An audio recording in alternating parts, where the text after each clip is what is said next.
So about our passion, our purpose, our life's mission, our life's calling.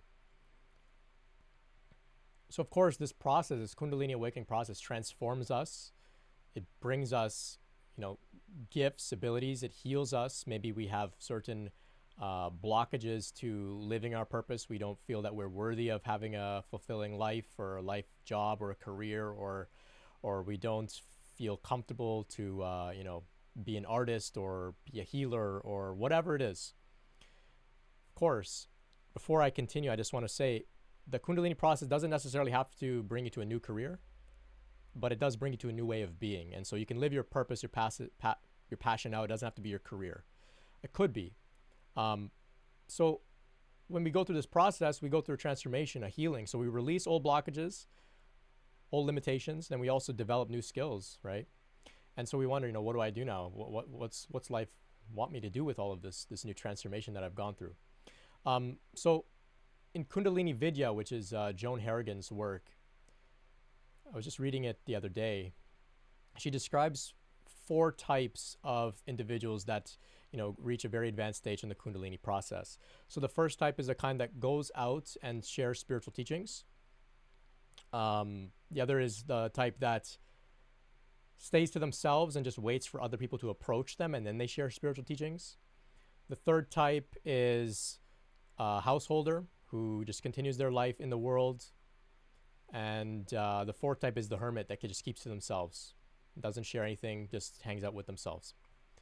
So those are in general, where you can kind of see where your path may fall within those 4. Of course, it gets more nuanced than that. When it comes to passion and purpose, I can share a little bit about how I process this sort of thing, because this was a burning question for me. So it was on my mind to a very high degree. I had a dream in which I found myself in a very beautiful sort of cathedral church type place. Sitting in all the pews were all these very, very radiant, I can only refer to them as spiritual masters, all very different looking with all these extravagant clothing, very radiant. And there was a man standing there, and he invites me to walk with him. And that man is Jesus. And so I say, Jesus, I beg him, I say, Jesus, please, man, tell me, what do I do with myself, with my life? What do I do? And it's the same question that I'm guessing that you had, fella. It's, what's your passion? What's your purpose? What do I do? And he says, your destiny is written on your soul. And that was the end of that. I came out of this dream and I understood I don't need to push. I don't need to stress. It's already been decided what I will be doing with my life after this transformation. It's already written. And it's not written out there in the sky or in some book where you have to go and find where it's written and read it and figure it out. It's on your soul, it's written. So it's with you the whole time.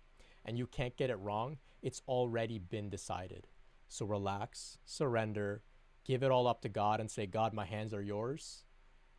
Use me. My energy is yours. My gifts, they're yours. Use me. I just wait. And you say, God, if the time doesn't come, well, in the meantime, I'll focus on taking care of myself because that's all I can do right now. And like that, we just surrender and relax. And when we go into that state, you will start to see that something will begin to move your hands. Something will begin to inspire you.